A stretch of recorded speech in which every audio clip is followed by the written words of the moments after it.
তাহলে কি এখন যমুনা পাহারা দিচ্ছে বা যমুনায় বসে আছে কি হাসিনা সেই ফেসিবাদী আমলের পুলিশ লিগ কিনা, সেটা আমরা জানতে চাই। তো প্রথম অবস্থায় সেটা হচ্ছে পুলিশ কোনোভাবেই তাদেরকে ভিতরে যেতে দিবে না। তো ওরা অনেকভাবে বোঝানোর চেষ্টা করেছে, কিন্তু কোনোভাবেই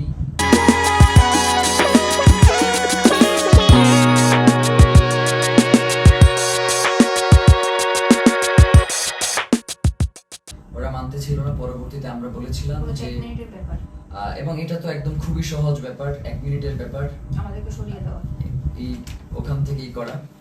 তো ওরা কি করেছে, জুমা এবং শান্তার গায়ে হাত তুলেছে এবং দেখবেন যে শান্তাকে গলা চেপে ধরেছে এবং জুমার পুরো গালে তারা তাদের খামচি দিয়েছে আর কি, মানে এইটা কি, এবং বুট দিয়ে ওদেরকে রাস্তায় পাঠিয়েছে।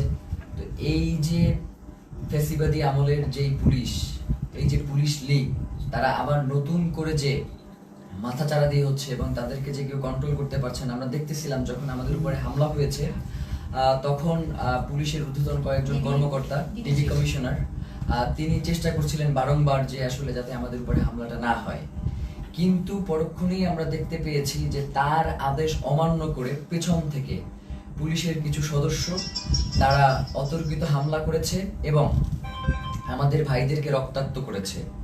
তো আমরা ইনকিলাব মঞ্চের পক্ষ থেকে এর তীব্র নিন্দা জানাই এবং যারা এই আক্রমণের সাথে জড়িত রয়েছে তাদেরকে অতি দ্রুত বিচারের মুখোমুখি করবার জন্য আহ্বান জানাই। কারণ বাংলাদেশের জনগণ এই মুহূর্তে প্রচন্ডভাবে তারা ক্ষেপে রয়েছে, তারা কোনোভাবেই এই ব্যাপারটাকে মেনে নিতে পারছে না। যার কারণে আমরা বলবো, বাংলাদেশের আইন শৃঙ্খলা পরিস্থিতি এবং জনগণকে শান্ত রাখবার জন্য আপনাদের অতি দ্রুত আজকে কারা কারা হোটেল ইন্টারকন্টিনেন্টাল এবং যমুনার যে সকল পুলিশ সদস্য দায়িত্বে ছিলেন তাদেরকে চিহ্নিত করার ব্যবস্থা করেন। এবং তারা যেই কাজটা করেছে সেটা হচ্ছে, অধিকাংশ পুলিশ সদস্যের কোনো নেম প্লেট ছিল না, তারা নেম প্লেট খুলে ফেলেছে এবং প্রত্যেকে মাস্ক পরা ছিল। এই যে মাস্ক পরে নেম প্লেট খুলে যে হামলা, এই হামলা তো আমরা, এবং হেলমেট পরে এই হামলাগুলো তো আমরা দেখেছি ফ্যাসিবাদী হাসিনার আমলে।